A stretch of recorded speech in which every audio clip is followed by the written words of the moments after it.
Welcome back, guys. This is Hustle and Fun, and we're going to be laying some carpet, but first I'm going to show you how I measured for this carpet.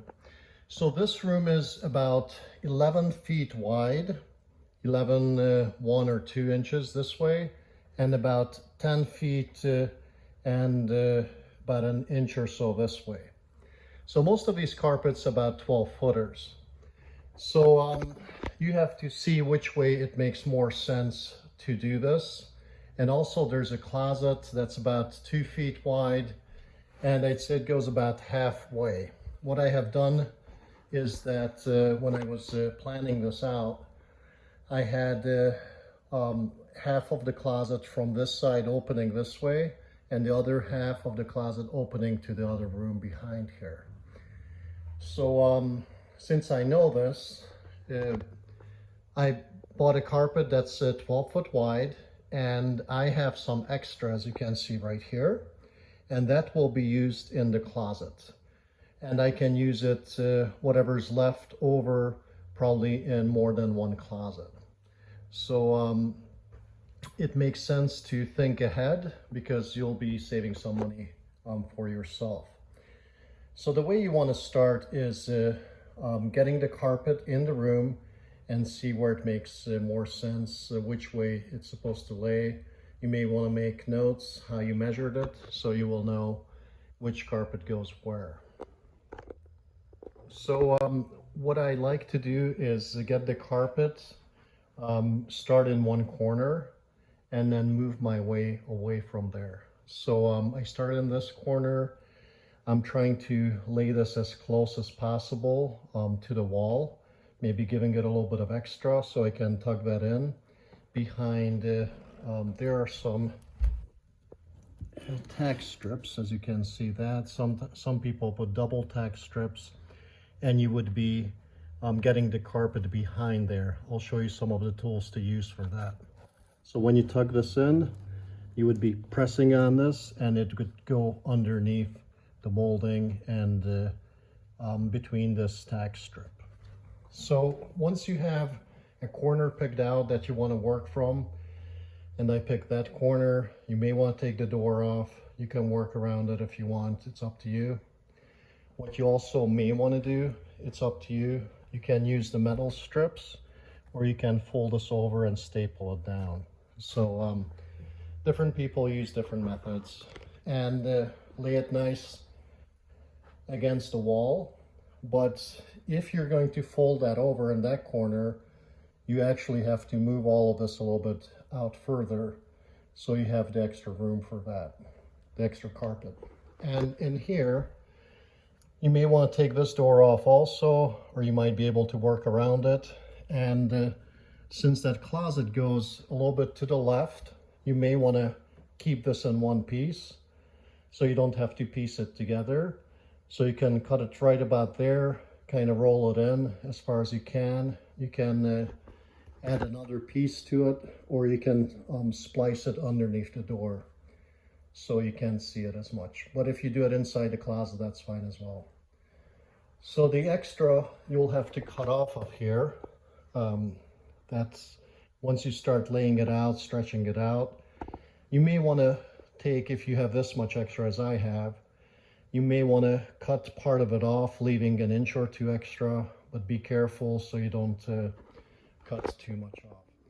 So one of the ways to roll the carpet or move the carpet is you can lift it up in a corner, and you can use your foot and kind of kick it your way. That would be one way of moving it. You can also use the kicker, or you can use the stretcher to move it somewhat. But you want to get the carpet kind of in its place and then go from that point on. So just to back up a little bit, if you want to take these doors off, what you want to do is you want to use something to put under the bottom of this, and you would hit it with a hammer to get these pins out. Then you can actually pull them out. There's usually 2 or 3 hinges that have the pins in them, and once you remove the hinges, you can take the door off easily. So once you remove the door, it's a lot easier to work with the carpet underneath if it comes off easily. One other thing you want to keep in mind is if you're rehabbing the property, this might be a good time to paint that door or some of the trim before you put the carpet in. And also take a look at the padding that's underneath the carpet and see what shape it's in, and also the tack strips. Make sure that they're in a good shape. It's a good idea to remove them if the carpet was really dirty or old, because it probably will smell even though you put a new carpet in. And there might be a lot of dirt trapped in or under the padding itself. So take these things into consideration before installing the carpet. So one thing to keep in mind is if you're taking a number of doors off, you may want to mark them where they go. And so it would help with putting it back together. Also, when you're taking the pins out, you may want to grease them before putting them back. But also clean your hands and your soles of your feet before you start installing the new carpets, so you don't get it all dirty. Those are just suggestions, so they may help you down the road. So basically this is where I want to be. I left the carpet a little bit longer here so I can curl it back and staple it down. I need to cut a little bit off of here all the way to the corner. Also cut it here, and then I'll turn this in, and I'll have a seam somewhere around here or under the door. We'll see. I will also need to trim this and definitely cut a nice portion off of this. So after I trim that, I will show you guys the rest. This is lining up pretty nice on that side, and that's what I wanted to achieve. So next is the cutting part, or you can start tucking it in and getting it ready so it stays in, maybe tucking a portion of this part in and cutting and tucking this part in. And then you can stretch the carpet this way. So it's already held in place there, and then work your way out this way and also this way and out toward the closet. So that's the way I do it. You know, other people may do it differently. It has worked for me in the past, so I'm going to stick with this unless I see a better way of doing it. Okay guys, before I go on, I want to just give you another example of how to lay out the floor, how to make the best use of the carpet that you already have. So this is the room next to the one that I showed you. So here's the closet, and the other closet was on that side. So that's facing this way, that closet, and this closet is facing that way.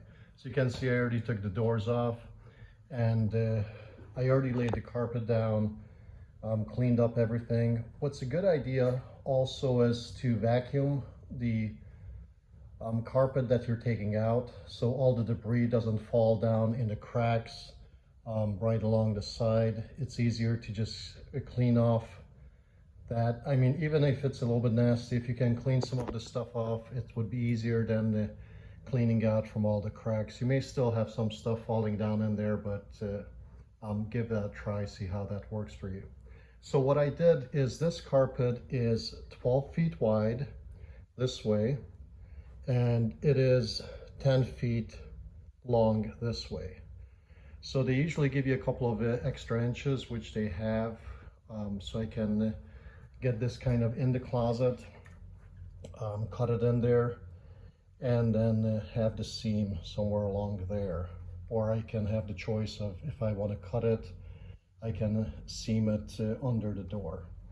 So what I have done is I actually used this corner right in here. So if we come into this room from the hallway, I chose that corner to be my starting corner. And I laid the carpet along here. And then I also have a straight wall that I can lay the carpet here.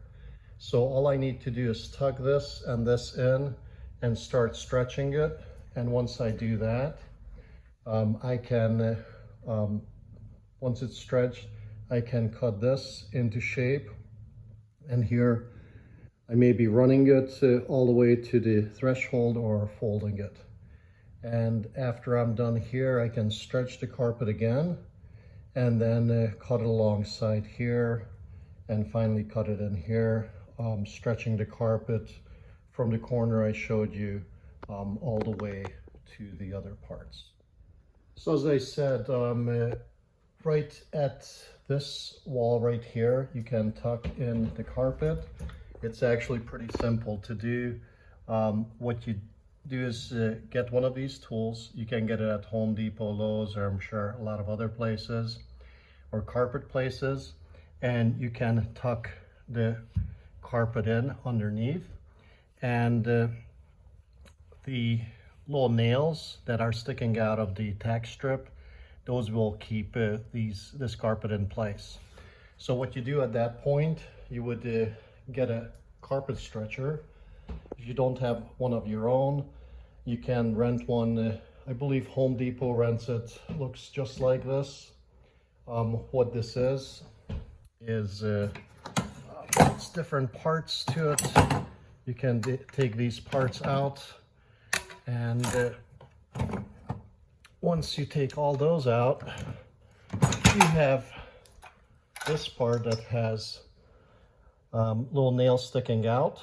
And what you do is you place it on the carpet and you stretch the carpet with it. You take it to the area that you would like to stretch it toward. And on that side, on the opposite side, you have something that has little wheels on it. And you can set that up against the wall, kind of like this. And you have different extensions that you can put in between. And once you put that in between, you can push on this. That will push against the wall and stretch your carpet going this way. So this tool is adjustable at different spots. Here, with this, you can adjust the teeth, how much they come out. Then you have different pieces that you can put in. I like to use this part right here. That's adjustable. You can see how many holes there are on this. When you push this in, you can actually move this back or forth depending on the length you need. So this is how I have it set up. And what I can do now is I can actually stretch the carpet this way. If I pull on this, it will be stretching the carpet on that when I push this lever down.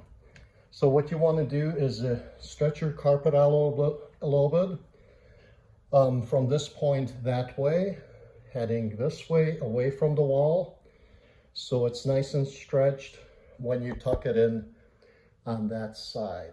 So go ahead and stretch it low by low. Don't stretch it too much. You don't want to ruin your carpet. Just a little bit at a time. And then once you have it stretched, while the tension is still on the stretcher, you can tuck in your carpet along that wall. So once you have the carpet stretched and the tension is still on the stretcher, you can take your tool and you can start tucking this in underneath the molding. So go along this wall and tuck it in, and then we're ready to go to the next step. So the next step would be going from this corner. We stretched the carpet this way before. So going from this corner and stretching it that way. If you need to take this out because it needs to be stretched and you can't without taking it out, that's fine. It's not that big of a deal. But you want to stretch the carpet this way now, heading this way, or from that corner a little bit out this way. So you want to make sure that this carpet is nice and smooth. Make sure you don't overstretch it. Just stretch it a little bit at a time. And when you're ready to cut it here, make sure that you leave enough on there. You'll get the hang of it eventually. You don't want it to be too small. What you can do is that if it becomes just a little bit too short, you might be able to stretch the carpet a little bit more to make up for it. But as I mentioned, you don't want to overstretch the carpet in any means of the imagination. if you're doing it for a rental for yourself, it's not that big of a deal. But if you would be doing it for someone else, you definitely don't want to do that. I mean, in either case. So once this is stretched this way, you can cut the carpet, tuck it in, and then leave enough if you want to roll it over and staple it that way. Or if you want to, if you have a threshold like I do, you can run it to a threshold, but you may still want to roll it over.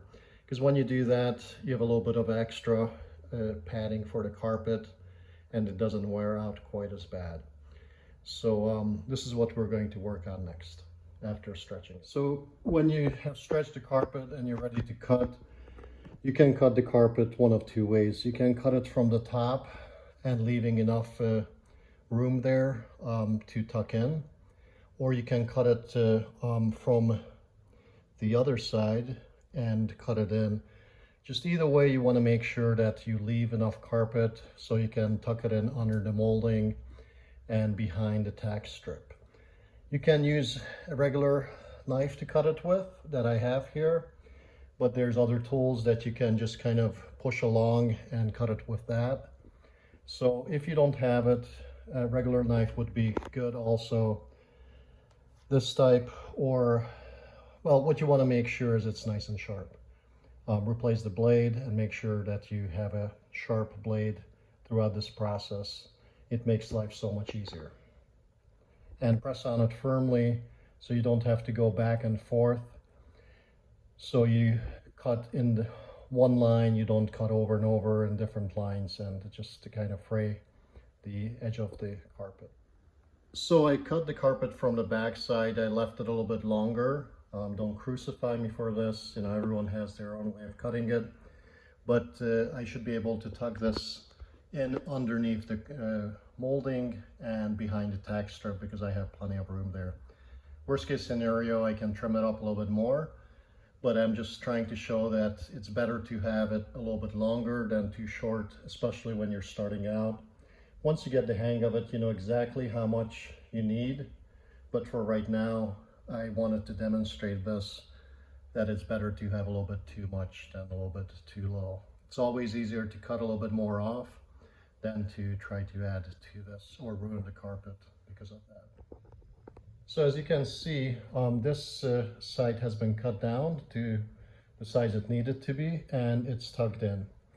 And I continued here, and I ended up cutting this to size also and tucking it in under the threshold.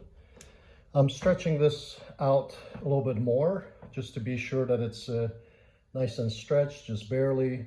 You don't want to overstretch it, as I mentioned before. And I'm going to cut this side next, right along here. We're going to make an incision here because part of it may loop around a little bit to this side. So you don't want to cut this all the way off. You only want to make a cut here. So if you want to flap it around, especially if this was longer, you can put it inside the closet without having to have a seam. So you can do both of them on the same side. You want to cut it a little bit toward here so you can tuck it underneath. You don't want to cut it too long, but just enough. So you'll get the hang of it if you practice. Rather cut a little bit less and think first before you start cutting too much off of it. But along here, you can cut it the same way as you did on the side. Okay, as you can see, I finished that side also. I cut it alongside and I tucked it in. I also had to cut a little bit in here, as I mentioned to you, and tuck underneath the molding, and the same thing in here.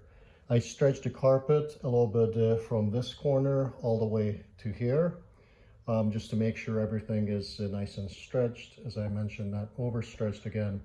So we're ready to put the doors back on, and afterwards, probably in a future video, I will show you how to seam together two pieces of carpet.